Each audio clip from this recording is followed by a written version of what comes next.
Two and one. Joey, congratulations on your appointment as head coach. Does it all feel a bit more real now?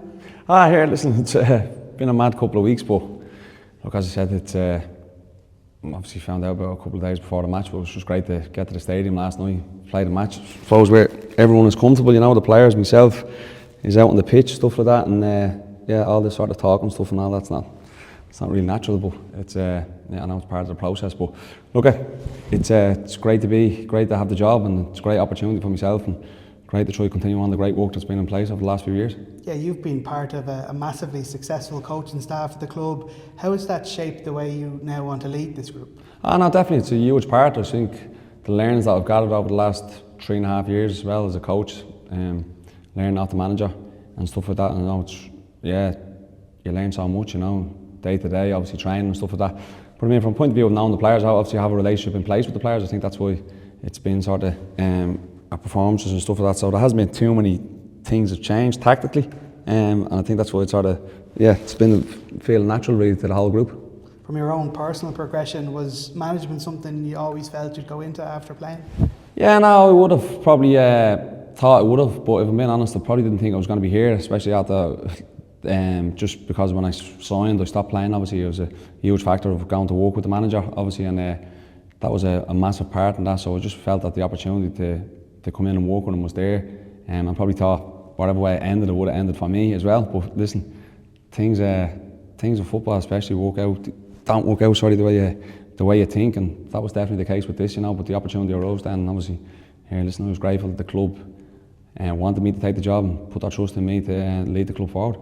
It's your first full-time job in management as a head coach, but I guess you've more than 20 years experience in the game as a professional. Tell us a bit about your journey from playing to when you left Ireland and England to then coming back. Yeah, so I would have left Ireland 15, 16. I went over to Bolton. At the time, obviously playing schoolboy football over here. Went over to Bolton and signed for them at a time where it was an unbelievable time in the club's history over there, I suppose. I started playing, obviously, then went out on loan at Sheffield Wednesday when I was like 18. And then when I got to I made my debut then, obviously, and made my Premier League debut 19. And then from then on, really, it was a great time at that football club. We had 2 European campaigns, and obviously Premier League football and stuff like that. And that was the start. And obviously then at that time, then towards the end of that couple of years, then I had really bad knee injuries. Left Bolton, obviously went on and signed for West Ham then as a player, and had some great times down there. And then at the end of that then, came back over here, and I always wanted to finish playing in the League of Ireland, obviously because I was a fan of the league as a kid, going to games and stuff like that, so I always wanted to finish my playing days in Ireland. Had the opportunity obviously to do with Shamrock Rovers, and yeah, had some great times with their playing, I suppose. And then, listen, I got the phone call off the manager when he was taking the job, and yeah, it was an opportunity that I couldn't pass up, so I was delighted to jump on board and be part of that coaching journey we've been on. You've played with some brilliant players, you've been coached by some fantastic managers. Who have been your biggest influences in the game to get you to this point? Yeah, I suppose like Darren as well, like you have so many experiences from academy. Like, I mean, I always remember when I went over the Bolton, I was 15, 16, I think, in one of the first meetings, Chris Sully was the academy director, and he laid it out on the line to us really. I think there was 11 boys at 16, and he was sort of saying there'll be only 2 years probably left at 19. And I always remember, it sticks in my head, I always thought to myself after that meeting, it was harsh, but I was just like, I'm going to be one of them. And something that stuck with me every day in training as a young kid. And that was the goal. It was always going to be, I wanted to be that one. And ultimately then after that, I think the next stat was that there'd be only 1 year left at 21. And yeah, I wanted to be that person, you know, and I suppose I had that drive. And so, but Chris, obviously, even then as an academy director, was a great influence on me as a coach. Then leading on to Sam Allardyce, obviously was the first team manager at Bolton, and he had a huge impact, I suppose, on my career as a player. From then, he went down to West Ham. I was down there with him at West Ham. But along the way, you meet so many coaches and players that you learn so much of. Sometimes you learn more off the players, you know, that you played with, and their experiences and older players, and you pick up stuff off them that you take on into your own career. I suppose then, the old league, you probably look more down the coaching and seeing what coaching drills are on, and what way the coaches work and stuff like that. And here, I suppose, yeah, in the last couple of years at West Ham, it was obviously Slaven Bilic and Edin Terzic, and this was before Edin went on and managed Borussia Dortmund sort of thing. So you're seeing how good he worked and how good he was in the coaching stuff and on the pitch and all that. So you picked up a lot of that. And then, listen, since I come back to Ireland, obviously up at Sean McGraw with Stephen Bradley, and then here with Amy Duff. I mean, it was two great learning experiences as well, you know. Pressure has been a hallmark of your career. Everywhere you've been, there's been various different pressures, even from retiring to come into your first job as an assistant manager now to the top job. It feels like pressure is something you've kind of thrived on through your career. Yeah, I know, but like, as I always said to the lads, like that shouldn't be something that puts fear in you as well, you know, or makes you think, oh geez, if this doesn't work out, what's going to happen to me? Like, that's not what it is, you know. As I always say, as I said to the players here, we are the luckiest people in the world to be able to play and to be able to be a professional footballer.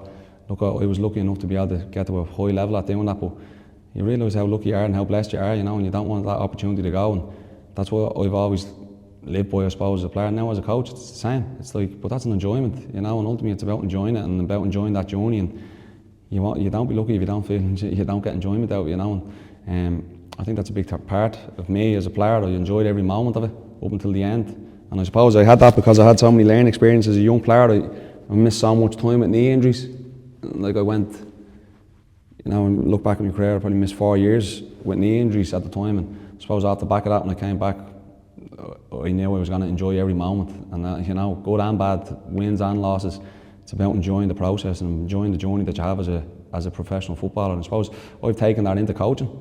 It's great. I love every moment out on the training pitch and going into work and working with players and trying to improve players, and that's ultimately the name of the game.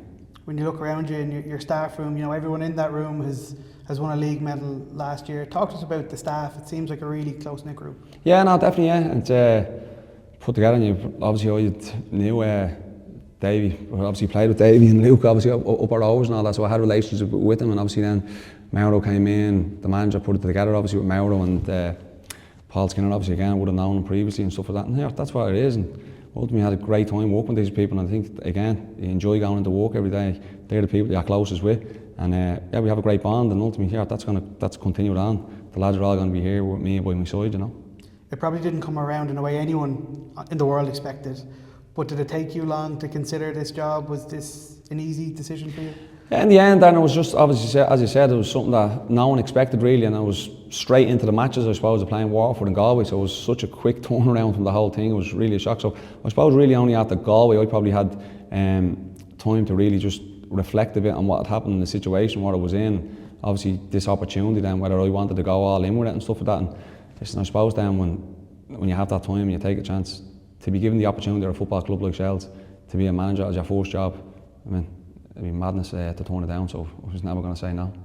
There were some incredibly special nights here last year, from Europe to, I mean, one of the most special days was actually not a game, it was the Saturday after the Friday in Derry. Does those experiences make you a little bit greedier, make you a little bit hungrier, like you want to bring those days back and have more nights like that? Yeah, of course. Look, that's what football's all about, is winning, you know, ultimately. And you're playing for a football club like this, and there's an expectation to win games, and that's what's great about being involved with these football clubs. And that, again, going back to what we said about, is it pressure? I don't think it's pressure. I think it's an enjoyment. That's the name of the game. To be at this level, it's about winning, and that's ultimately what we do for it. And yeah, it's the journey and it's the process, but they're ultimately judged by wins. And as I said to the lads last night, we haven't won enough games this season for the quality that we have in the dressing room and the quality of the performances that we've put in this season. And just touching on last night, that was the biggest thing really, was to get the 3 points. And it last night felt like a performance that had been building. The two previous performances were really strong. On a different night you win that. It felt like you got your just desserts yesterday. Yeah, definitely, yeah. And I just said that to the lads, the performance had been good, but ultimately we didn't get the wins. And sometimes in football, you need to just get a win. And I felt that was us last night. Our record here hasn't been great. And our record in the last, I think we won 2-9 coming into the game. And I put that across to the players. I wanted them to know that. And I wanted them to feel that wasn't good enough for the quality that we have in that dressing room. So there was a real push to get that win, and obviously create a good atmosphere leading into Wednesday, you know. So look, I thought that we got both last night really. We got a really good performance and got 3 points as well. Talk to us about that dressing room, that group of players. It hasn't gone the way they would have liked this season, but I get the sense from around the place they're a really good group. They work hard for each other.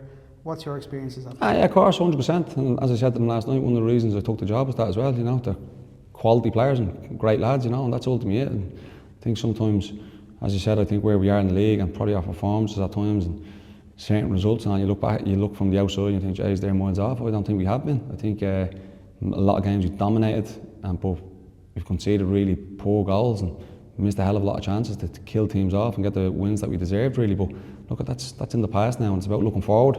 And performance last night was about getting a win. We got that, and look, it's a great few weeks now for the football club to look forward to. I appreciate it's very short notice, so if you don't have an answer to this question, it's fine. But the recruitment, the summer window, how busy do you expect that to be, or otherwise? I think obviously here at every window, I think it's always good to bring in players, because I think ultimately from that sort of side of things, competition, when you bring in players and good quality competitions, you always had a saying, competition is the best coach. And I think I would really stand by that. I think the intensity of your training sessions and the demands that are in training and how hard you push each other in training reflects on what your performances are on Friday nights, and ultimately that competition of player. And if we keep on strengthening the squad here, I always think that goes hand in hand. Training levels are up, match performances are up, and results normally come off the back of that then, Standards was always a big thing over the last 3.5 years. Ambition was probably the other key element. It always felt like there was lofty, big ambitions to do stuff, and we were unapologetically approached them, either getting to a cup final, qualifying for Europe, winning a league. What are the ambitions now for you over the next couple of years? Yeah, look, it starts for me on Wednesday. This is a huge opportunity for the football club, and here it's a great opportunity for the players, but I mean for the football club it's a huge opportunity this tie, and we're going into a game where, look, we're obviously looking to win it, but the same with Linfield, they'll fancy their chances as well. So I think from the short term, that's what it's about really. It's about this game and making sure that we have everything prepared and we go out and perform. And ultimately then, if we get that performance, the result hopefully take care of itself. We're on the positive side of it. And just on a personal perspective, I guess it's one of the biggest jobs in Irish sport. The Shelbourne manager, the club have placed an awful lot of faith in you. What does that mean on a personal level? It's great. Look, as you said, I'm sure there was loads of candidates, and as long as the board, obviously, I'm sure we're inundated with requests by agents and stuff like that to speak to their clients and stuff like that. But I'm delighted and obviously honoured by the football club and the board and the owners to say, we want Joey to do it, and we want him to continue on. And for me, that's a great privilege. But it's an opportunity for me. But again, I feel that trust that I have in the football club, and ultimately, as I said before, football clubs are for the fans. They're nothing without fans. And again, I have that, I suppose, respect of what fans do for football clubs, and ultimately I want them to be proud of this football club, and we have a team on the pitch that they're proud of. It feels like there's a really special connection there over the last couple of years. Is that something you're excited to build on? Because even when we've had disappointments or setbacks, fans never turned even remotely. No, definitely, and I think sometimes as a fan base and a football club, when you've had dark times the way Shell's had in the recent times, I guess there's a steeliness in the fan base, that they know what it's about, it's not over one result here and there or a bad result. They know what it's like to be in the dark times, that's why fan bases stick with you, and I always feel then they're always with you in the good times and the bad. You can't beat that for a fan base, How nice is it to approach a game like Linfield, one where you probably don't really need to give the players a lot of motivation? It's very obvious what's on the line here. Yeah, of course. Listen, they know, and I'm sure, both teams know and both clubs know what's at stake. But again, it's just really making sure that you have everything prepared. The lads will be prepared. They have all the details. They'll see the footage of Linfield. They know the players and all. But again, great thing about football, all the talking will be over come Wednesday at 8:15, and it's onto the pitch, and it's about two sets of players then, and who performs the best to get the win, And ultimately then, as I said to the boys, European football for me is about 4 halves of football, and that's how you see it. It's never over. It won't be over on Wednesday night, regardless. It leads on to the following week, and ultimately that's how European football is played. Exciting times ahead, Joey. We're delighted to have you here with us. Thanks very much.